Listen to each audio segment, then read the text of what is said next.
கரடி வந்து ஏறி இருக்கு. இது கரடியோட கை தடம், கால் தடம். என்ன சார் இவ்வளவு பெரிய எலும்பா இருக்கு? வனமகன்கள் presented by Riyasis Golden Key Construction and Consultancy, Bangalore leading construction in budget friendly concept. Sathyamangalam போன்ற ஒரு அடர்ந்த காட்டுப்பகுதியில புலி, சிறுத்தை, யானை வசிக்கக்கூடிய இடத்துல ஒரு டிஎஃப்ஓவோட ஒரு ஐஎஃப்எஸ் ஆஃபீஸரோட ஒன் டே அப்படிங்கிறது எப்படி இருக்க போகுது அப்படிங்கிறது தான் இன்னைக்கு பார்க்க போறோம். சார் வணக்கம் சார். நல்லா இருக்கீங்களா சார்? நல்லா இருக்கேன் சார்.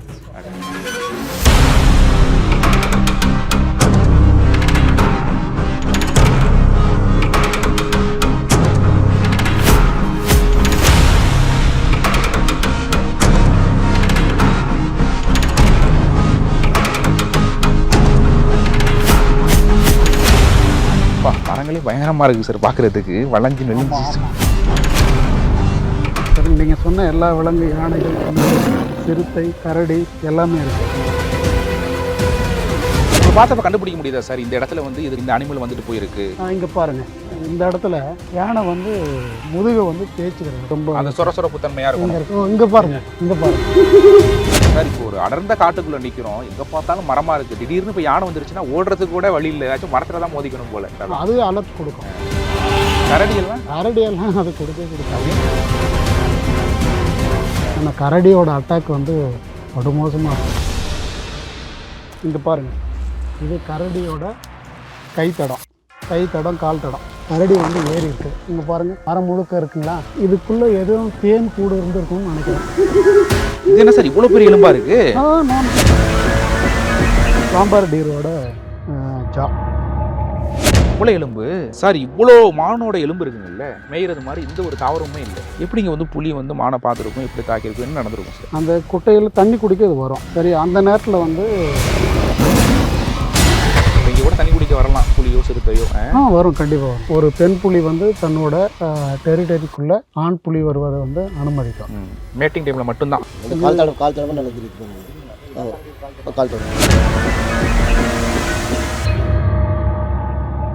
இடம் பார்த்தீங்களா? குகை, கரடி குகை. எவ்வளோ தூரம் தோண்டி வச்சிருக்கு அழகா. கரடியோட வாழ்விடம் பாருங்க. இறை எதுவும் தேட போயிருக்குமா இல்லை?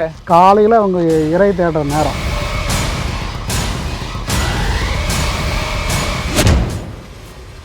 இல்லைங்க, ஏதோ ஒரு ஸ்மெல்லு உங்களால் உணர முடியுதா? ஒரு வாசம் வருதா? இது எனக்கு எதுவும் உணர முடியாது சார். ஒரு யூரின் வாசம்.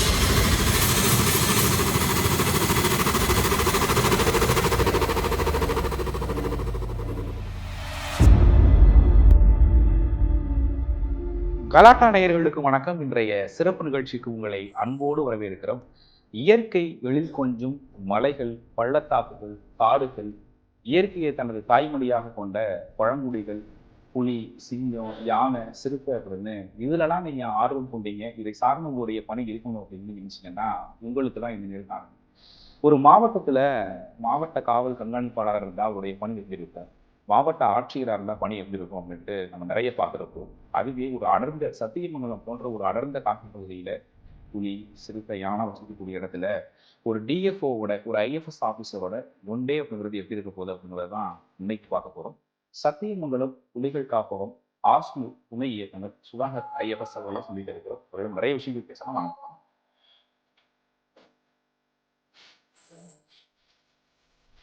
சார். வணக்கம் சார். நல்லா இருக்கீங்களா சார்? நல்லா இருக்கேன் சார். மேடம்,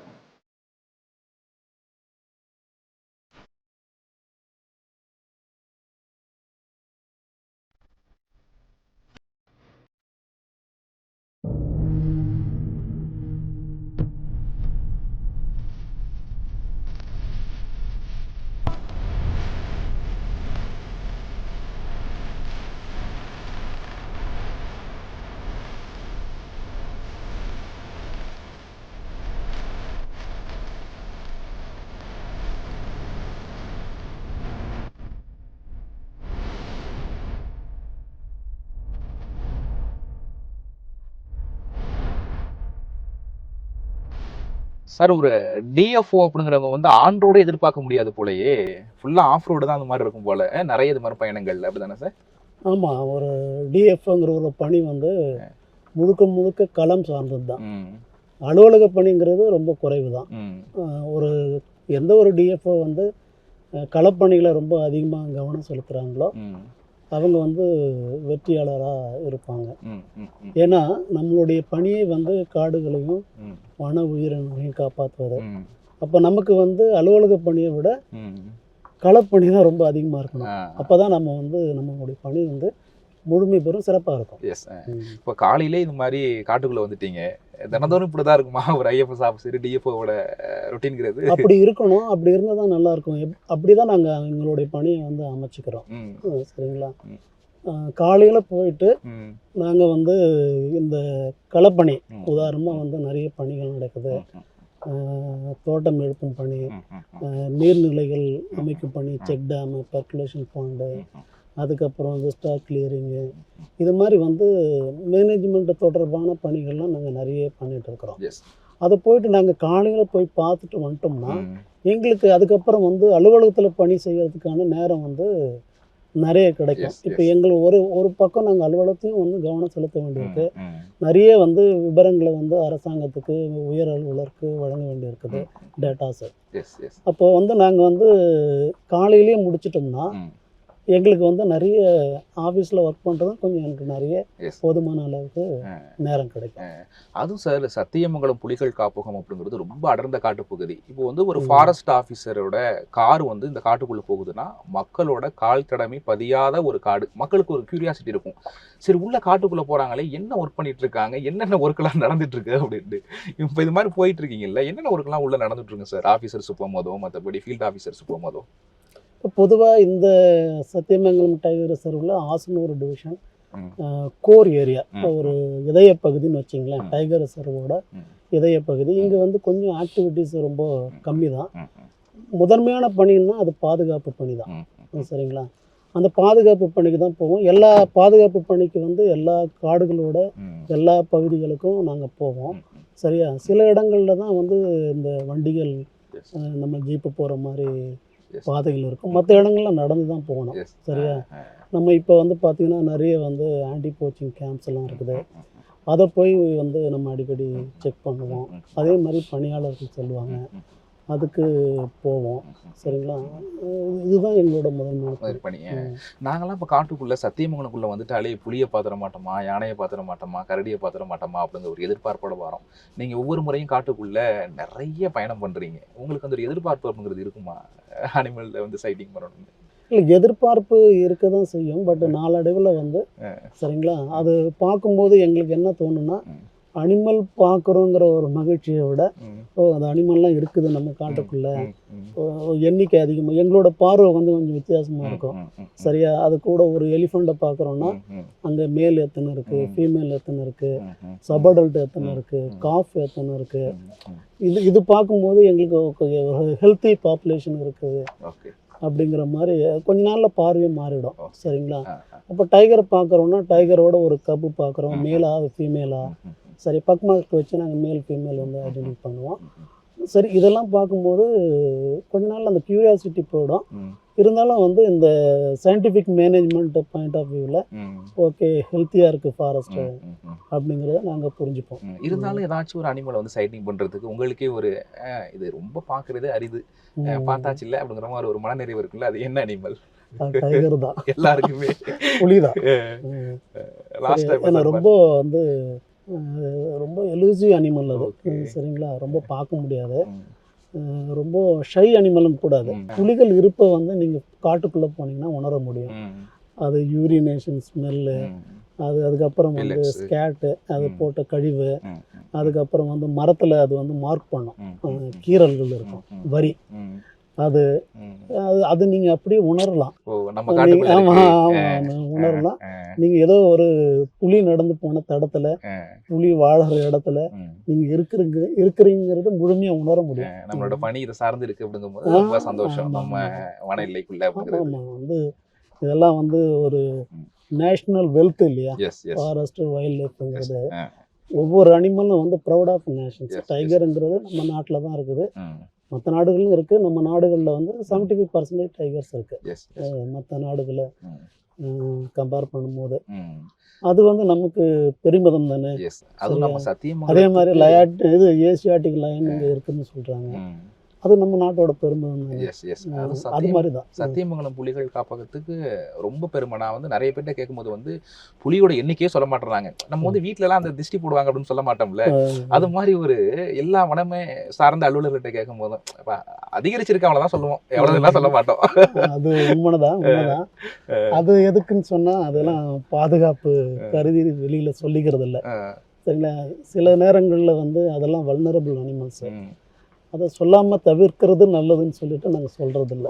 அது எல்லாமே சோஷியல் மீடியாவில் இதில் கூகுளில் எல்லா இடங்களையும் கிடைக்குது, நீங்கள் பார்த்துக்கலாம். பட் வெளிப்படையாக நாங்கள் பிரபலப்படுத்துறது இல்லை.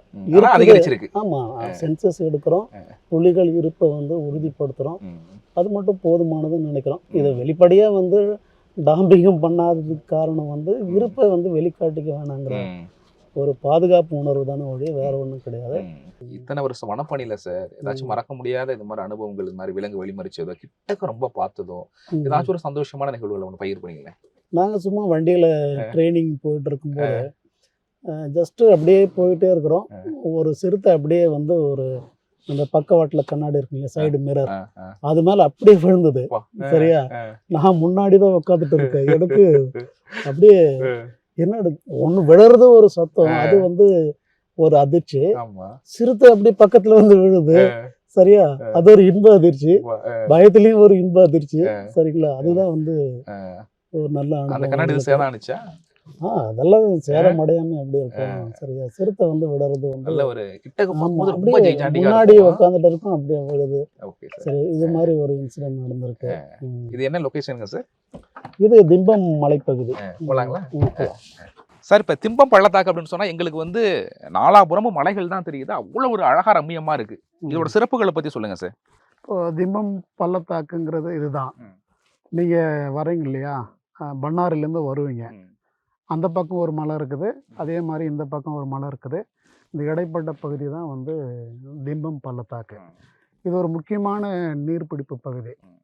பவானி ஆற்றோட இது ஒரு முக்கியமான நீர்பிடிப்பு பகுதி. இங்கே எல்லாம் கலெக்ட் ஆகிற வாட்டர், ரெயின் வாட்டர்ஸ் எல்லாமே வந்து அப்படியே சத்தியமங்கலம் வழியாக போயிட்டு பவானி ஆற்றுல கலக்குது.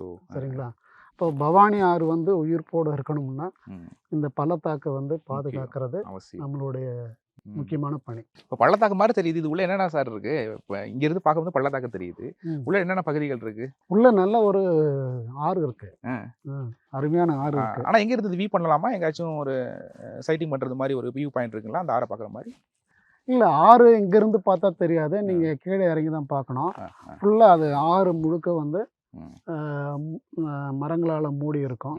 நீங்கள் சில இடங்கள்ல ஆறு பார்க்கலாம். நீங்கள் ஹில் டாப்ல இருந்து பார்க்கும்போது ஆறுகள் வந்து கடக்கிறத நீங்கள் பார்க்க முடியும். நம்ம கீழே இருந்து வரும்போது பண்ணாரியம்மன் கோயில் பார்க்குறோம்ல, அது எங்கே இருக்குது? இங்கே இருந்து பார்க்கலாமா? இந்த திம்பம் பள்ளத்தாக்கில் தான் அது இருக்கு. பள்ளத்தாக்கில் தான் இருக்கு உள்ள. ஆமாம் ஆமாம், திம்பம் மலைப்பகுதி காட்டுப்பகுதியில் தான் அது.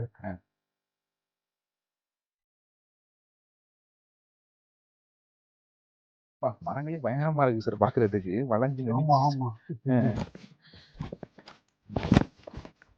இது வெயில் படா காடு. கொஞ்சம் கூட சூரிய ஒளி உள்ள படாது போல. ஆமா,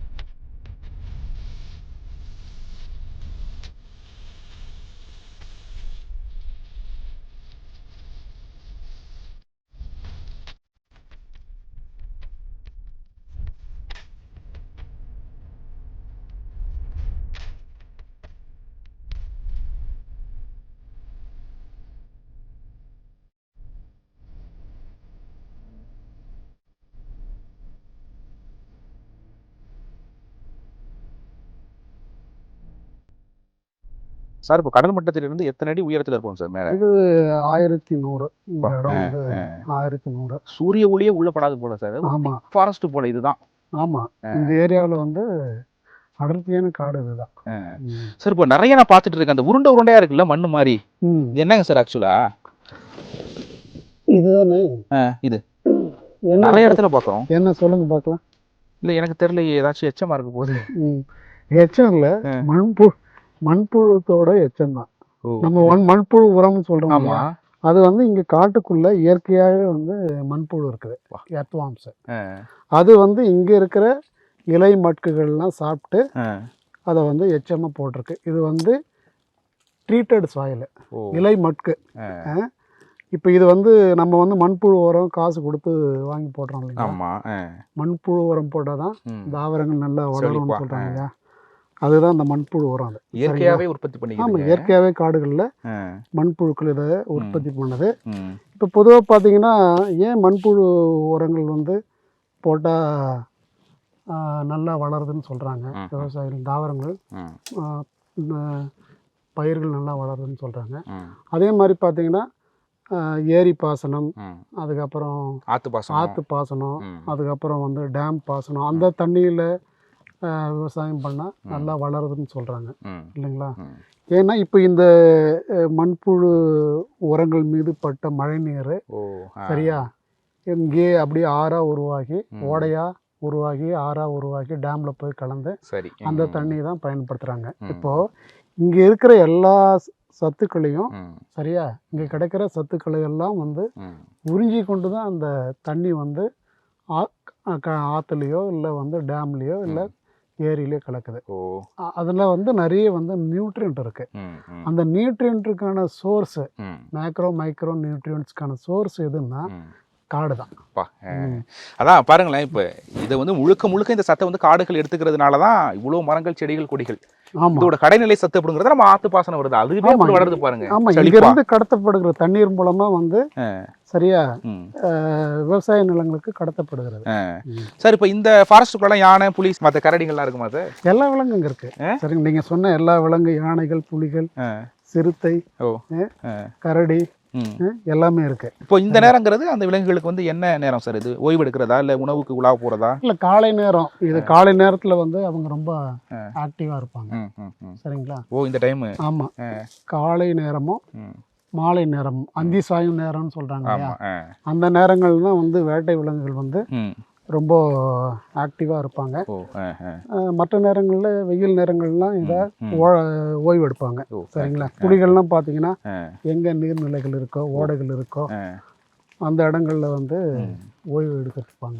ஆனால் நம்ம அடர்ந்த காட்டுக்குள்ளே இருக்கோம். நீங்கள் சொல்கிறது மாதிரி நிறைய விலங்குகள் இருக்க வாய்ப்பு இருக்குது. ஆனால் ஒன்றுமே பார்க்க முடியல, சைட்டிங் பண்ண முடியும். என்ன காரணம்? நாம இருக்கும்ல. சத்தம் கிட்ட ஓடி இருக்குமா? நம்ம வாசனை கண்டாலே ஓடிடும், சத்தம் தேவையில்லை. ஆனா அது ஒளிஞ்சு நம்மள பார்த்துட்டு இருக்க வாய்ப்பு இருக்குங்க. அவைகளுக்கு முகரும் சக்தி அதிகம். சரிங்களா? ஒரு சின்ன அதிர்வை கூட உணரக்கூடிய தன்மை அதுக்கு இருக்கு. சரிங்களா? அதனால நம்மளை வந்து அது இப்போ நேரடியாக பார்த்து தான் வந்து அது ஓடணும்ட்டு இல்லை, நம்மள இருப்பை வந்து பல்வேறு மூலமா அதை உணர முடியும்.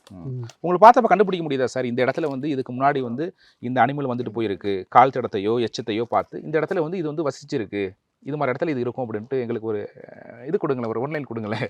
இல்லை, அது உணர முடியும். எப்படின்னா, நீங்கள் காட்டுக்குள்ளே போகும்போது ஒரு யானை இருக்குது இல்லை புலி இருக்குன்னா அதுக்கான யூரின் ஸ்மெல்லு, அது போட்டு எச்சத்தோட வாசம் இதெல்லாம் இருக்கும். அதை வச்சு கண்டுபிடிக்கலாம். ஒரு புலி வருதுன்னு சொன்னால் அங்கே கீரைகள் இருக்கும். சரியா? யூரினேஷன் ஸ்மெல் இருக்கும். சரியா? இதன் மூலமாக கண்டுபிடிக்கலாம். இங்கே பாருங்கள், இந்த இடத்துல யானை வந்து இந்த மரம் இருக்கு இல்லையா, யானை வந்து முதுகை வந்து தேய்ச்சிக்கிற இடம், சீப்பு மாதிரி. ஆமாம், யானை முதுகு மேலே சேருலாம் இருக்கும் இல்லையா, சேரு இருக்கும். ஏதாவது நமக்கு முதுகு ஏதாவது சொரிஞ்சுக்கிற மாதிரி, அரிச்சுக்கிட்டா சொரிஞ்சுக்கிற மாதிரி, இது வந்து தேய்ச்சிக்கிற இடம் தான். சரி, இப்போ இந்த இடத்துல யானை வந்து வழக்கமாக பயன்படுத்துறதுங்கிறத நம்ம பண்ணோம். அதே மாதிரி இந்த மரத்தில் பாருங்க, இங்கேயும் வந்து இருக்கு பாருங்க. இப்போ எத்தனை அடி உயரம் உள்ள யானைன்னு பார்க்க முடியுமா சார்? இதை இதை வச்சு கண்டுபிடிக்கலாம். நீங்கள் பாருங்க. சரியா? இங்கே வந்து இவ்வளோதான் வந்திருக்குது. நிறைய பார்க்கலாம் நீங்கள். சரிங்களா? ஒரு 10 அடி யானை. 10 அடி. இந்த மரத்தில் தான் இது மாதிரி யானை இது மாதிரி தேய்க்கும், அது மாதிரி இருக்குங்களா? இது மாதிரி நீங்கள் இது மாதிரி வளைவாக இருக்கு இல்லையா, அந்த மரங்கள்லாம் நேராக இருக்கிற மரங்களையும் பார்க்கலாம். பட் இது மாதிரி மரங்களை வந்து அது பயன்படுத்தும். ஏன்னா அது நேரடியாக முதுகோட மேல் பகுதியை ரீச் ஆகுதுல்ல இந்த வளைவா இருக்கிற மரங்கள். அதனால இது மாதிரி மரங்கள் வந்து ரொம்ப அந்த சொரசொரப்பு தன்மையா இருக்கும். இங்க பாருங்க, இங்க பாருங்க, இது நல்லா தெரியுது பாருங்க.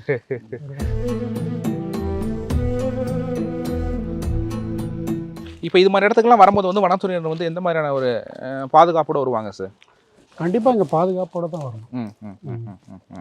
ஏன்னா இது அதாவது வந்து விலங்கு மனித மோதலுங்கிறது ஒரு விபத்து தான். ரோட்ல எப்படி வந்து விபத்து நடக்குது, மோதிக்கிற 2 பேருக்குமே வந்து விபத்து நடக்க போகுதுங்கிறது தெரியாது. அதே மாதிரி தான் வந்து ஒரு விலங்கோட மனிதனுக்கு மோதல் ஏற்படும் போது அங்கே வந்து காயம் ஏற்படுது, இல்லை உயிரிழப்பு ஏற்படுது. இது எல்லாமே சடனாக நடக்கிறது தான். சரிங்களா, யாரும் திட்டமிட்டு செய்யறதில்ல. சரியா, சில நேரங்கள் மனிதர்கள் வந்து சில வரம்பு மீறி போகும்போது நடக்குது. சரி, விலங்குகள் வந்து இது திட்டமிட்டு செய்யறதில்ல. அது ஒரு என்கவுண்டர் அப்படின்னு சொல்லலாம். ஆமாம், அது வந்து தன்னை பாதுகாக்கிறதுக்காக எடுக்கிற ஒரு எதிர் நடவடிக்கை தான். சரிங்களா, நம்ம அதிலிருந்து விலகி இருந்துட்டோம்னா அதுலேருந்து நமக்கு வன உயிரினங்களால் எந்தவித பாதிப்பும் வராது. நான் வந்ததுலேருந்து பார்த்துட்டு இருக்கேன் சார். இப்போ கூட இருக்கிறவங்க எல்லாமே வந்து நம்ம பேசிகிட்டு இருந்தாலும் சுற்றி தான் பார்த்துட்டு இருக்காங்க. அவங்களுடைய கண்ணும் காதும் வந்து நம்ம இப்போ என்ன பேசிகிட்டு இருந்தானா கூட எங்களுக்கு தெரியாதுன்னு நினைக்கிறேன். ஆமாம், பாதுகாப்பு முக்கியம் இல்லை. நமக்கு வந்து எந்த வேலை செஞ்சாலும் ஒரு ஃபாரஸ்ட் காரனுக்கு வந்து சரியா காது ரொம்ப முக்கியம். உணர்வு, இந்த இது இருக்கு இல்லையா, வாசனை, அது ரொம்ப முக்கியம். இது ரெண்டும், அது காதும் சரியா மூக்கும் ரொம்ப ஷார்ப்பாக இருக்கணும். சார், இப்போ ஒரு அடர்ந்த காட்டுக்குள்ளே நிற்கிறோம், எங்கே பார்த்தாலும் மரமாக இருக்குது. திடீர்னு இப்போ யானை வந்துருச்சுன்னா ஓடுறதுக்கு கூட வழி இல்லை, ஏதாச்சும் மரத்தில் தான் மோதிக்கணும் போல. என்ன பண்ணுவீங்க அந்த நேரத்தில்? இல்லை, திடீர்னு யானை வராது. இப்போ நடந்து போயிட்டு இருக்குன்னு வச்சுக்கோங்க. சரிங்களா, யானை இருக்கிறது கண்டிப்பாக தெரிஞ்சிடும். அது ஏதோ ஒரு மூங்கில முறிக்கும், இல்லை மரக்கிளைகளை முறிக்கும். அதுலேயே நாம் வந்து இங்கே யானை இருக்குதுன்னு தெரிஞ்சுக்கலாம். அதுவும் இல்லாமல் நாம் வர்றோன்னு யானைக்கு தெரிஞ்சிட்டுனா அதுவே காஷன் பண்ணோம், ஒரு சவுண்டு கொடுக்கும். அது அலர்ட் கொடுக்கும். அதை வச்சுட்டு நம்ம வந்து அங்கே பக்கத்தில் போகாமல் இருந்து அந்த மோதலை நம்ம வந்து தவிர்த்துக்கலாம். இப்போ கரடியெல்லாம் அது மாதிரி ஏதாச்சும் சிக்னல் கொடுக்குமா? இல்லை கிட்டக்க போயிட்டோம்னா? கரடியெல்லாம் அது கொடுக்காது. அப்படிங்களா? ஆமாம், கரடியெல்லாம் கொடுக்காது. நாம் முடிஞ்ச வரைக்கும் வந்து கரடியை பார்த்துட்டா நம்ம வந்து விலகி ரொம்ப தூரம் வந்துடுறது தான் பெட்டர். நிறைய பேர் இது மாதிரி ஃபாரஸ்ட் அது குட்டியோட கரடியை நீங்கள் பார்த்தீங்கன்னா பக்கத்துலேயே போகக்கூடாது. ஏன்னா கரடியோட அட்டாக் வந்து படுமோசமாக இருக்கும்ப்பா. இப்போ இது மாதிரி இதெல்லாம் நிகழ்றது வந்து நம்ம காட்டுக்குள்ளே போகிறதுனால தானே. ஆமாம், ஓகே சார். இது நான் வந்தோன்னே பார்த்தேங்க சார். இது என்னங்க சார், ஆக்சுவலாக என்ன ப்ராசஸ் இது நடந்துகிட்டு இருக்குங்களா? இது என்னது காளான்லேயே வித்தியாசமாக இருக்குங்களா சார்? இது இப்போது வந்து இது மரத்துலேருந்து விழுந்த கிளைகள் இல்லையா, இது மக்கணும் இல்லை, மக்கிற வேலையை இது பண்ணுது. அவ்வளோதான். சரியா, இது ஒரு காட்டுக்குள்ளே நடக்கிற ஒரு process, natural process, decay process. இப்போ இந்த குச்சியை வந்து ஒரு 2 மாதம் 3 மாதம் வந்து கழிச்சு பார்த்தோம்னா மக்கி இருக்கும். ஆமாம், அதனால தான் நம்ம வந்து காட்டுக்குள்ளே இருந்து எதையும் எடுக்கக்கூடாதுன்றோம். சரிங்களா, இப்போது இந்த குச்சி இருக்கிறதுனால தான் இது வந்து, இந்த குச்சி வந்து இதுக்கு உணவு. சரிங்களா, இப்போ இந்த குச்சி இருக்கிறதுனால தான் இது இருக்குது. ஆமாம், அதனால தான் காட்டுக்குள்ளே இருந்து எதையும் அப்புறப்படுத்தக்கூடாது. அது உணவான அந்த சத்துக்கள் எல்லாம் எடுத்துருச்சுன்னா பட்டு போயிடுது, நார்மலாக அந்த பச்சையும் போயிடும். ஆமாம், அவ்வளோதான். இது ஏற்கனவே பச்சை போயிடுச்சு. சரிங்களா, இது டிகே ப்ராசஸில் இது one of the process. Sir, இப்போ காட்டுக்குள்ளே வந்ததுக்கு அப்புறம் தான் தெரியுது நிறைய மரங்கள் விழுந்து கிடக்கு. அதெல்லாம் எடுத்து பயன்படுத்தலாம்ல, ஏதாச்சும் ஒரு உபயோகரமாக இருக்கும்ல சார்? என்ன காரணம் அதை அப்படியே போட்டு வச்சுருக்கீங்க? இல்லை, ஒரு காலத்தில் வந்து பயன்படுத்தினாங்க. அப்புறம் வந்து ஃபாரஸ்ட் கன்சர்வேஷன் ஆக்ட் வந்த பிறகு நம்மளுடைய பாலிசி வந்து மாறிடுச்சு. முதல்ல வந்து ஃபாரஸ்ட் ஃபார் கமர்ஷியல் பர்பஸ் இருந்தது. அதுக்கப்புறம் கன்சர்வேஷன் ஆக்ட் வந்த பிறகு கன்சர்வேஷன் பர்பஸ். சரியா, கன்சர்வ்னா அப்படியே வந்து அதை அப்படியே பாதுகாக்கிறது. அதனால் வந்து எந்த மரங்களும் நம்ம எடுக்கிறது கிடையாது. சரியா, இங்கே உற்பத்தியான பொருள் இங்கேயே இருக்கணும். சரியா, அதுக்கு ஒரு வேல்யூ இருக்குது. சரிங்களா, இப்போ பாருங்கள், இந்த மரத்தை பார்த்தீங்கன்னா இது மேலே எத்தனை உயிரினங்கள் இருக்குது தெரியுமா? இங்கே பாருங்கள், இதெல்லாம் வந்து இந்த வந்து செல் அரிச்சிருக்கு. சரியா, கரையானுக்கு வந்து உணவாக இருக்குது. இங்கே பாருங்கள், இதெல்லாம் வந்து பாசிகள், இதுக்கெல்லாம் வந்து இது வந்து ஆதாரமாக இருக்குது. சரியா, இதுதான் ரொம்ப முக்கியம். அதனால் நம்ம எந்த கன்சர்வேஷன் ஆக்ட் வந்த பிறகு எந்த ஒரு மரத்தையும் நம்ம வந்து காட்டுக்குள்ளே இருந்து அப்புறப்படுத்துறதில்ல, அதை அப்படியே விட்டுறோம். சரிங்களா, அப்படியே விடும்போது அது பல உயிரினங்களுக்கு வந்து ஆதாரமாக இருக்குது. அதனால தான்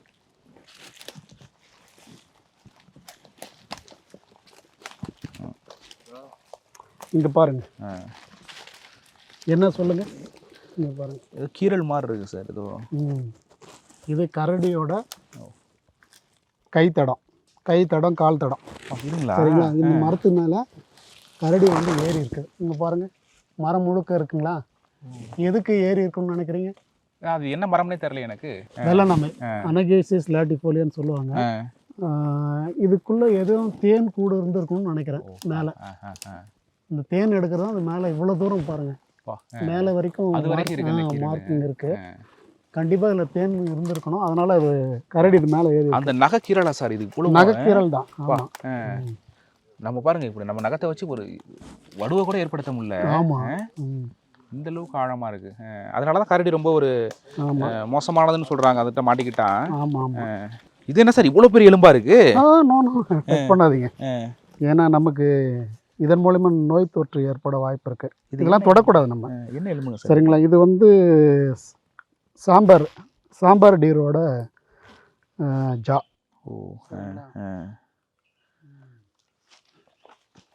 அங்க பாருங்க, நிறைய எலும்புகள் கிடக்க போறாங்க. எவ்வளவு எலும்பு சார்? இவ்வளோ மானோட எலும்பு இருக்குங்கல்ல. எனக்கு என்ன கேள்வினா, இந்த இடத்துல வந்து மான் வந்து மேய்றது மாதிரி எந்த ஒரு தாவரமுமே இல்லை. எப்படி இங்கே வந்து புலி வந்து மானை பார்த்துருக்கும், எப்படி தாக்கியிருக்கும், என்ன நடந்திருக்கும் சார்? மான் ஒரு இடத்துக்கு வர்றதுக்கு வந்து அங்கே புல் மட்டும்தான் இருக்கணும்ன்ற அவசியம் இல்லை. இங்கே நிறைய நீங்களே சொன்னீங்க, அடர்ந்த காடு மரங்கள் இருக்குன்றீங்க. இதிலிருந்து விழுற தழையெல்லாம் இருக்கு இல்லையா? ஆமாம். சரியா? நம்ம எல்லாரும் என்ன அதை சாப்பிட்றது வரும், தழையை சாப்பிட்றது வரும். நம்ம என்ன நினச்சிட்டு இருக்கோம்னா, பச்சையாக இருந்தால் தான் அது மான் சாப்பிடுன்றது இல்லை. சரிங்களா? அந்த சருகு இருக்குல்ல, அதை கூட சாப்பிடும் மான். சரிங்களா? அப்புறம் இங்கே ஏன் வந்ததுன்னா, இங்கே ஒரு நீர்நிலை இருக்குது பாருங்க, ஒரு வாட்டர் பாடி, பெரிய குட்டை. ஆமாம், குட்டை இருக்குது பாருங்க.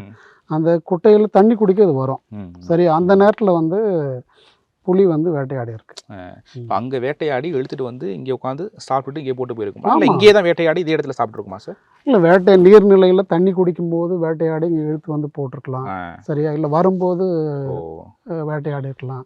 அது சரியா கரெக்டாக இப்படி தான் வேட்டையாடுன்னு சொல்ல முடியாது. பட் பெரும்பாலும் வேட்டைகளை நம்ம வந்து எங்கே பார்க்கலாம்னு சொன்னால், இது மாதிரி நீர்நிலைகள் ஒட்டிய பகுதிகள், அப்புறம் வந்து புல்வெளி, திறந்தவெளி புல்வெளி, காட்டுக்குள்ள நிறைய இடங்கள் இருக்கு. அந்த இடங்கள்லாம் போனீங்கன்னா நிறைய எலும்புகள் அங்கங்கே திட்டா இருக்கிறதா பார்க்கலாம். இப்போ இங்கே கூட தண்ணி குடிக்க வரலாம், புலியோ சிறுத்தையோ. வரும், கண்டிப்பாக வரும். புலியும் சிறுத்தையும் ஒன்றா இருக்காது பெரும்பாலும். புலி இருக்கிற இடத்துல பெரும்பாலும் சிறுத்தை இருக்காது. அந்த டெரிட்டரி அப்படிங்கிறது அது கரெக்டாக மெயின்டைன். ஆமாம் ஆமாம்.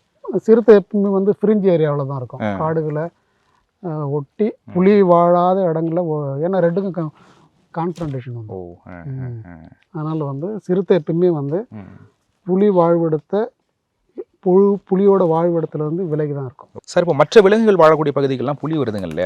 இப்போ புலி வாழக்கூடிய பகுதிக்கு இதுதான் 5 கிலோமீட்டர் 7 கிலோமீட்டர் வந்து என்னோட பகுதி, இங்கே யாரும் வரக்கூடாது அப்படிங்கிற மாதிரி அந்த வந்தீங்கன்னா ஃபைட்டு அட்டாக் தான் அப்படிங்கிற மாதிரி டெரிட்டரி ஃபைட் அப்படிங்கிறது மாதிரிலாம் இருக்குங்களா சார்? ஆமாம், புலி வந்து ஒரு டெரிட்டோரியல் அனிமல். சரியா? அதுக்குள்ளே வந்து மற்ற புலிகள் வர முடியாது. சரியா? மேட்டிங் சமயத்தில் வந்து அனுமதிக்கும். சரியா? ஒரு பெண் புலி வந்து தன்னோட டெரிட்டரிக்குள்ளே ஆண் புலி வருவதை வந்து அனுமதிக்கும். சரியா? மேட்டிங் டைமில் மட்டும்தான். மேட்டிங் டைமில் மட்டும் அனுமதிக்கும். ஒரு ஆண் புலி இன்னொரு ஆண் புலியோட டெரிட்டரிக்குள்ளே அனுமதிக்காது, அங்கே ஃபைட் வந்துடும். சரிங்களா? இந்த டெரிட்டரிங்கிறது எத்தனை ஸ்கொயர் கிலோமீட்டருங்கிறது based on the prey animals, இறை விலங்குகள் இருக்கு இல்லையா? அது எந்த அளவுக்கு அதிகப்படியாக கிடைக்குதுங்கிறத பொறுத்து அதோட வந்து எல்லைகள் வந்து குறுகி இருக்கிறதோ அதிகமாக இருக்கிறதோ அது வேறுபடும். சார், இப்போ நிறைய இடங்கள் இது மாதிரி தோண்டி வச்சுருக்காங்களே, என்ன சார் காரணம்? என்ன நினைக்கிறீங்க? ஏதாவது நடந்து போயிருக்குமா அது தடமா? ஏதாவது காலடி தடம் தெரியுதா? ரவி, நீ சொல்லு. கரடி வந்து இந்த கரையான சாப்பிட்ருக்காங்க வந்து உள்ள நோண்டி வந்து சாப்பிடுங்க. ஆமாங்க, இது ரொம்ப ஆழம் கூட தோண்டுங்க. பாதி உடம்பு உள்ளே போகிற அளவு கூட பெரிய குழியெல்லாம் இருக்குங்க. அதனால உள்ளே இருக்கிற கரையான எடுத்து சாப்பிட்ற வரைக்கும் தோண்டிகிட்டே இருக்குங்க. ஆமாங்க, இந்த கால் தடவை நல்லா தெரியுது பாருங்க. கால் தடங்க. ஒரு கரடியோட கால் தடம் மனிதனோட கால் தடம் மாதிரி தான் இருக்கும். சார், இப்போ கரையான் வந்து பொத்துல இருக்கும், இல்லைன்னா ஏதாச்சும் மரம் ஏதாச்சும் பட்டு போயிருந்தா அதில் இருந்திருக்கும். இப்போ உள்ள மண்ணுக்குள்ளே இருக்குங்களா கரையான்? இல்லை, இப்போ இது வெறும் மண்ணு இல்லை, இலை மட்குகள். சரியா? இது வந்து இந்த காடு உருவாகி கோடிக்கணக்கான ஆண்டுகள் ஆகுது. இங்கே இருக்கிற மரத்துலேருந்து விழற கிளைகள் இலைகள் எல்லாம் இங்கே தானே மக்குது. இங்கே மட்டும் இல்லை, எல்லா இடங்கள்லையும் கரையான் இருக்கும். சரிங்களா, அதுதான் இது. சரிங்களா, ஆமாம்மா, இது ஃபுல்லாக வந்து இது நீங்கள் பூமிக்குள்ளே ஃபுல்லாக கரையான் இருக்குது. சரிங்களா, ஏன்னா இங்கே இலை மட்கு அதிகம். சரிங்களா,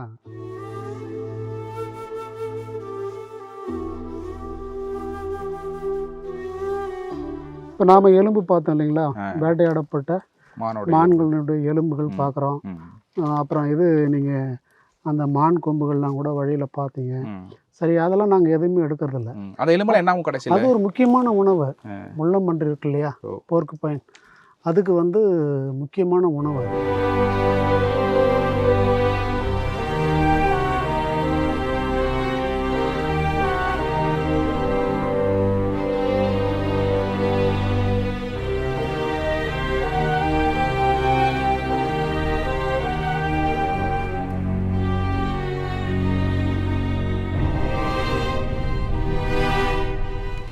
ஆமாம், கரடியோட இடம் பார்த்தீங்களா, குகை, கரடி குகை.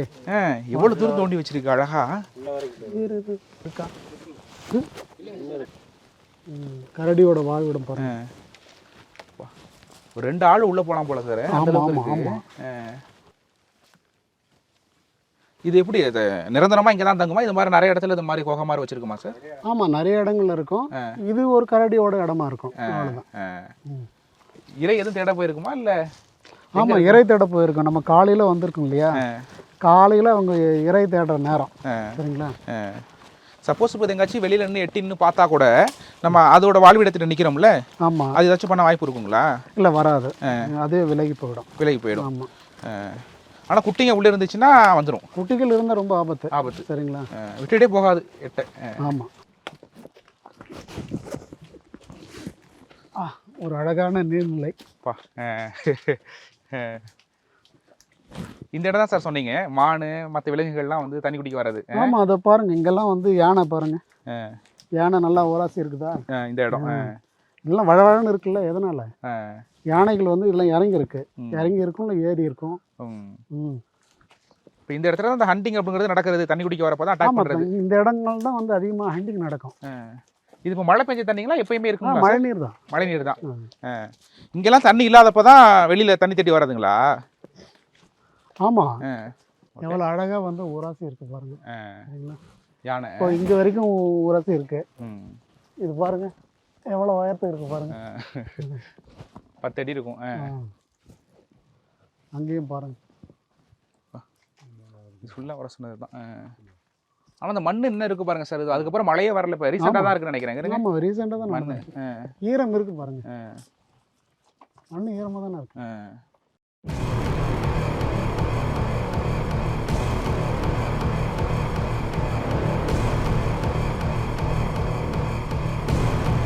இப்போ இந்த குட்டைங்கிறது எதை வெட்டினது மாதிரி அழகா இருக்கு சார் காட்டோட நடுப்பகுதியில்.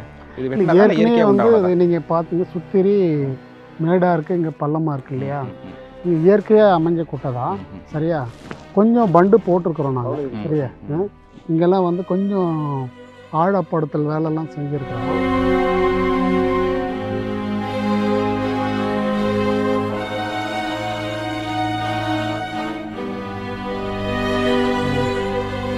இல்லைங்க, ஏதோ ஒரு ஸ்மெல்லு உங்களால் உணர முடியுதா? ஒரு வாசம் வருதா? இல்லை, எனக்கு எதுவும் உணர முடியாது சார். ஒரு யூரின் வாசனை தெரியலையே. பாருங்க, அப்படியே பாருங்க.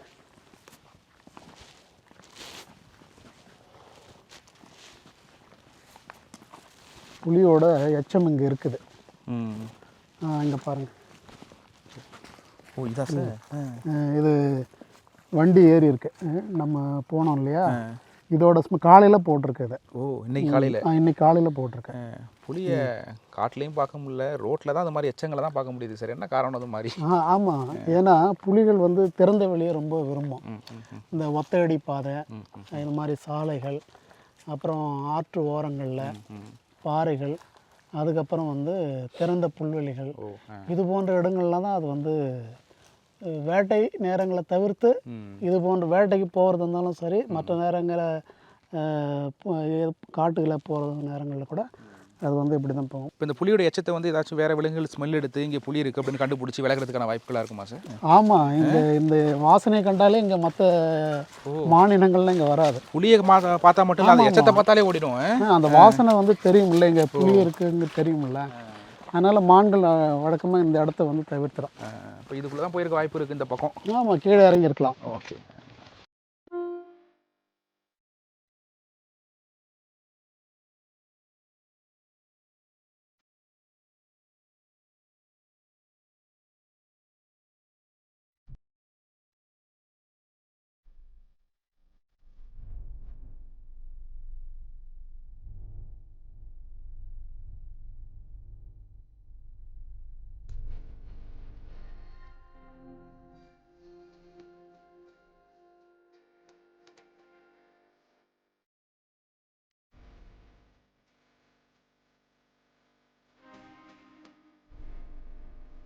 சார், இப்போ புலிகள் காட்டில் இருக்கும். அந்த புலிங்கிற பேரை கேட்டாலே பயங்கர ஒரு கெத்தாக இருக்குது சார். மற்ற மொழிகள்லையும் இந்த தமிழை ஒத்தவே இருக்கும் அந்த புலி அப்படிங்கிறது மாதிரி.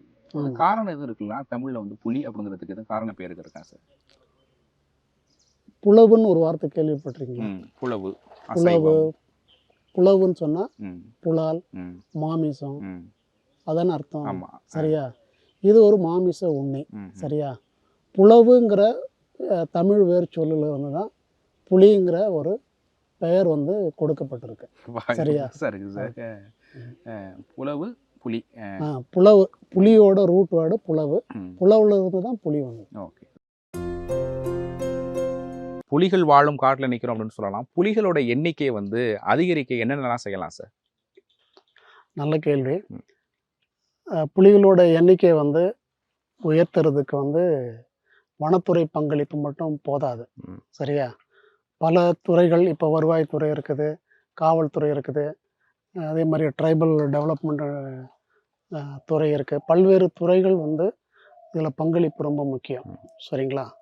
இதில் பார்த்தீங்கன்னா நீங்கள் வந்து புலிகளை வந்து பாதுகாக்கிறது முக்கியமாக வந்து அதோட வாழ்விடத்தை பாதுகாக்கிறது. சரிங்களா? இது வந்து ஒரு புலிகளோட வாழ்விடம். சரிங்களா? இந்த வாழ்விடத்தில் வந்து மனிதர்களுடைய இடையூறுகள் இல்லாமல் நம்ம பார்த்துக்கணும். இப்போ மனிதர்களுடைய இடையூறுகள்னா என்னவா இருக்கும்? மரம் வெட்டுதல், காட்டுக்கு தீ வைக்கிறது, சரியா, ஆக்கிரமிப்பு செய்கிறது, அப்புறம் வந்து இந்த டைகர் ரிசர்வை சுற்றி இருக்கிற இடங்களில் வந்து பெஸ்டிசைடு யூஸ் பண்ணுறது, சிந்தடிக் ஃபெர்டிலைசர் யூஸ் பண்ணுறது, இதெல்லாம் காட்டுக்குள்ளே வரும்போது நீர்நிலையை பாதிக்கும்.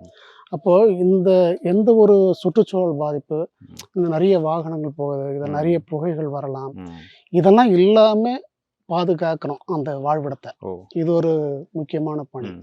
அடுத்து பார்த்தீங்கன்னா புலிகளுக்கு தேவையான ப்ரே பேசிஸ், இறை விலங்குகளோட எண்ணிக்கை. சரியா? அது ரொம்ப முக்கியம். அப்போ இறை விலங்குகளை நீங்கள் வந்து இங்கே காட்டுக்குள்ளே போதுமான அளவுக்கு பராமரிக்கணும்னு சொன்னால் அங்கே பேலட்டபிள் பிளான்ட்ஸ் இருக்கணும். நல்ல மேயக்கூடிய தாவரங்கள், புல்வெளிகள். புல்வெளி ரொம்ப முக்கியம். சரியா? ஹெர்பிவோர் பாப்புலேஷனை மெயின்டைன் பண்ணுறதுக்கு புல்வெளிகள் ரொம்ப முக்கியம். சரிங்களா? அப்போ ப்ரே பேசிஸ் வந்து நல்லா இருந்ததுன்னா அங்கே வந்து டைகர் வந்து அதிகமாக இனப்பெருக்கம் செய்வதற்கு வாய்ப்புகள் இருக்கு. அடுத்து வேட்டை தடுப்பு நடவடிக்கைகள். இப்போ பார்த்தீங்கன்னா நாங்கள் அங்கங்கே வேட்டை தடுப்பு முகாம்கள் வச்சுருக்கோம், வேட்டை தடுப்பு காவலர்கள் வச்சுருக்கோம். அவங்க தினந்தோறும் பேட்ரோலிங் போகிறாங்க. சரியா? காட்டில் வந்து தினந்தோறும் அவங்க காட்டில் இருக்கிறதுனால வந்து சரியா இரவுலையும் இருக்கிறாங்க, பகல்லையும் இருக்காங்க. வேட்டையாளர்கள் வந்து உள்ளே வர்றது தவிர்க்கப்படுது. வேட்டை தடுப்பு வந்து முக்கியமானது. அடுத்து வந்து ஒரு மாநிலத்தில் புலி இருக்கும், இன்னொரு மாநிலத்தில் புலி இருக்காது. சரியா? ஒரு நாட்டில் புலி இருக்கும், இன்னொரு நாட்டில் புலி இருக்காது. அப்போது இந்த மாநிலங்களுக்கிடையே நாடுகளுக்கிடையே வந்து ஒரு புரிதல், கருத்தொற்றுமை, புலிகளை பாதுகாக்க வேண்டும் என்ற ஒரு கருத்தொற்றுமையும் புரிதலும் அவங்களுக்கு இருக்கணும். நம்ம நாட்டில் தான் இல்லையே அப்படிங்கிற மாதிரி இருக்கக்கூடாது. சரியா? அவங்களும் வந்து வேட்டை மூலம் வரக்கூடிய பொருட்களை வந்து வாங்கக்கூடாது. இல்லாத புலிகள் இல்லாத நாடுகள் வந்து அதை வந்து தடை செய்து சரியா புலிகளை பாதுகாக்கிறதுக்கு உதவி செய்யணும். இதை விட எல்லாத்த விட ரொம்ப முக்கியம் என்னன்னா மக்களுடைய ஒத்துழைப்பு.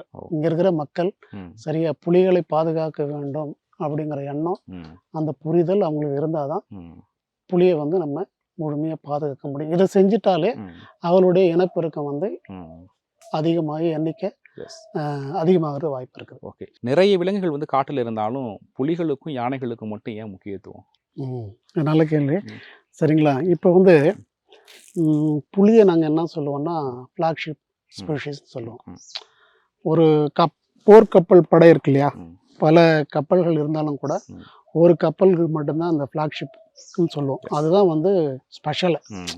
இப்போ நம்ம ஒரு கன்சர்வேஷன் ஸ்ட்ராட்டஜி எடுக்கிறோம். ம். கன்சர்வேஷன் ஸ்ட்ராட்டஜி எடுக்கும்போது எந்த அனிமல் சொல்லி நம்ம வந்து இதுதான் ஃப்ளாக்ஷிப் ஸ்பீஷீஸ், இதை நாங்கள் பாதுகாக்க போகிறோம் அப்படின்னு சொல்லிட்டு கன்சர்வேஷன் ஸ்ட்ராட்டஜிக்கு வந்து இந்த புலி வந்து ரொம்ப முக்கியம். சரிங்களா, இது வந்து ப்ரௌடு. சரியா, ஒரு ஒரு போர்ப்படையில், கப்பல் போர்ப்படையில் ஒரு ஒரு ஒரு கப்பல் வந்து ரொம்ப பிரதானமாக இருக்கும். அது மாதிரி சத்தியமங்கலத்தில் ஒரு பிரதானமான விலங்கு வந்து புலி. புலி. சமீப காலமாக புலிகள் மற்றும் யானைகள் இறப்பு அப்படிங்கிறது பெரும்பாலும் வந்து எதனால சார் நடக்குது? யானைகள் இப்போது இந்த இடத்துல பார்த்தீங்கன்னா சத்தியமங்கலம் புலிகள் காப்பகத்தில் மொத்த தமிழ்நாட்டில் இருக்கிற மொத்த எண்ணிக்கையில் 5ல் 1 பகுதி, கிட்டத்தட்ட 21% யானைகள் இங்கே இருக்குது. பிறப்புன்னா இறக்கத்தானே செய்யும், அதுக்கும் நோய் வரும், முதுமை வரும். சரியா, இப்படி இறக்கிறது வந்து இப்போ மனிதர்களும் நிறைய பேர் இருக்கிற மாதிரி யானைகளும் இறப்பு சாதாரணமாக நோய் மூலயமா இறக்கிறது வந்து வழக்கமான ஒன்று தான். ஆனால் நாங்கள் அதை அப்படி சாதாரணமாக எந்த ஒரு யானைகள் இறப்பையும் நாங்கள் வந்து சாதாரணமாக எடுத்துக்கிறதில்ல. அதுக்கான எதுக்காக இறந்ததுங்கிறத நாங்கள் வந்து கண்டிப்பாக அரசாங்கத்துக்கு நாங்கள் தெரியப்படுத்தணும். அதுக்காக வந்து போஸ்ட்மார்ட்டம் இதெல்லாம் நாங்கள் பண்ணுறோம், மேலதிகாரிக்கு தெரிவிக்கிறோம். சரிங்களா, அதே மாதிரி வந்து இது யானைகள் இறப்பை கண்காணிக்கிறதுன்னு சொல்லிட்டு நிறைய வந்து இடிஏன்னு சொல்லுவோம் நாங்கள். அது உங்களுக்கு புரியாது. அதெல்லாம் கண்காணிப்பு வந்து பலமாக வச்சுருக்காங்க. ஒரு யானை இறந்துச்சுன்னா அதை வந்து அரசாங்கம் வந்து உன்னிப்பாக கவனிக்கணும். வெறுமனே வந்து ஒரு யானைன்னு கடந்து போகிறது கிடையாது. சரியா, அதை கண்காணிக்கிறதுக்கு வந்து ஒரு சிஸ்டத்தை, வெல் டெவலப்டு சிஸ்டத்தை நாங்கள் வந்து ஃபாரஸ்ட் டிபார்ட்மெண்ட்டு டெவலப் பண்ணி வச்சுருக்கோம். சரிங்களா, ஒரு யானை இறந்ததுன்னா உடனே அங்கே ஸ்பாட்லேயே போட்டு இடிஏ போர்ட்டலில் நாங்கள் வந்து ஃபோட்டோ எடுத்து அனுப்பணும், வீடியோ அனுப்பணும். சரியா, அங்கேயே வந்து நாங்கள் வந்து சைட் இன்ஸ்பெக்ஷன் ரிப்போர்ட் கொடுக்கணும், ரேஞ்ச் ஆஃபீஸர் வந்து ரிப்போர்ட் கொடுக்கணும். அது நிறைய வந்து இப்போ ஒரு போஸ்ட்மார்ட்டம் மனிதனுக்கு என்ன பண்ணுறாங்களோ அதை விட அதிகமான போஸ்ட்மார்ட்டம் நாங்கள் பண்ணுறோம். வெறுமனே நாங்கள் மட்டுமே வந்து போஸ்ட்மார்ட்டமில் இருக்கிறதில்ல, அதில் வந்து ஒரு என்ஜிஓவை கொண்டு வருவோம். அதுக்கப்புறம் வந்து ஒரு விஎஃப்சி பிரசிடெண்ட் அல்லது இடிசி பிரசிடெண்ட்டு, கண்டிப்பாக டிஎஃப்ஓ இருக்கணும்.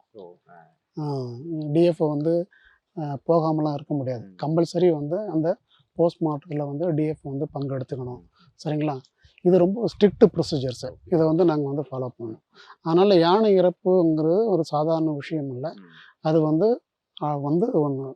கவர்மெண்ட்டு வகுத்த விதிகளின்படி ரொம்ப பக்காவாக வந்து நாங்கள் டாக்குமெண்ட் பண்ணணும். சார், இப்போ காலநிலை மாற்றத்தினால வருங்காலங்களில் வந்து காடுகள் வந்து என்னென்ன மாதிரியான பாதிப்புகளை சந்திக்க வாய்ப்பு இருக்குது சார்? காலநிலை மாற்றத்தினால வர்ற ஒரு பாதிப்பு வந்து வெப்பநிலை உயர்வு.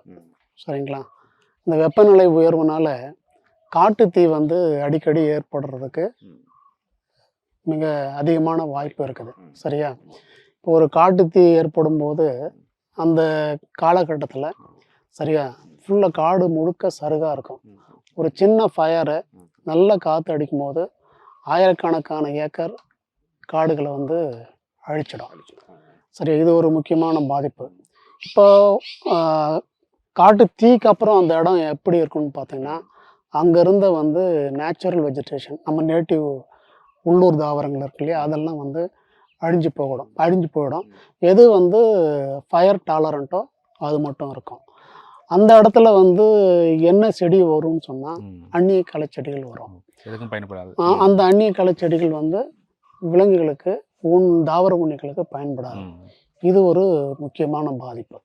அதுக்கப்புறம் காடுகளில் இருக்கிற அந்த பல்லுயிர் பன்மை இருக்கு இல்லையா, அதில் வந்து மாற்றங்கள் வரும்.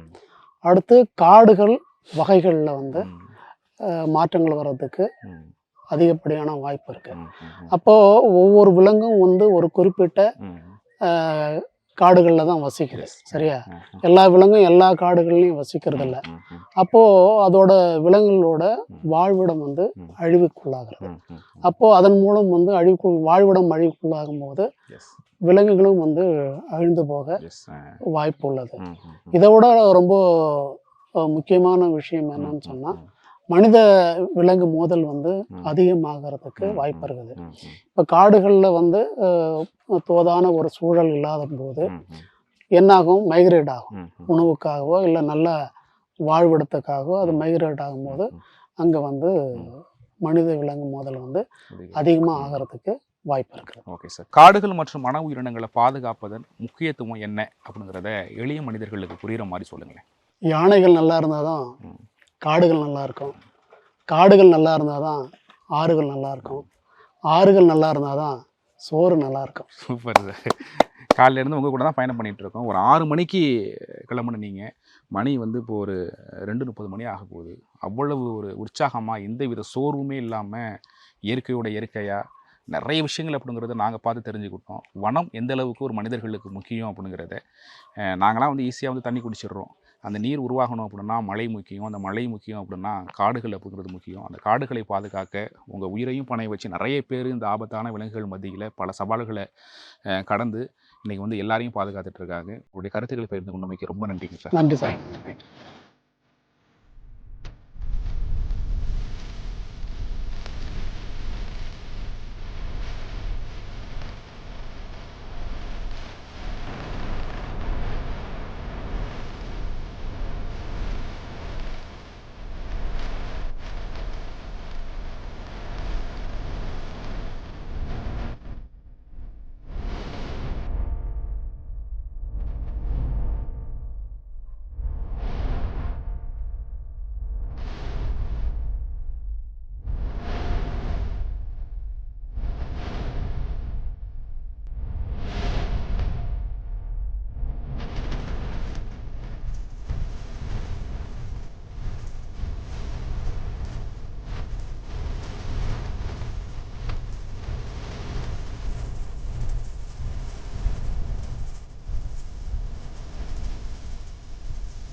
வனமகன்கள் presented by Riyasa's Golden Key Construction and Consultancy, Bangalore leading construction in budget friendly concept.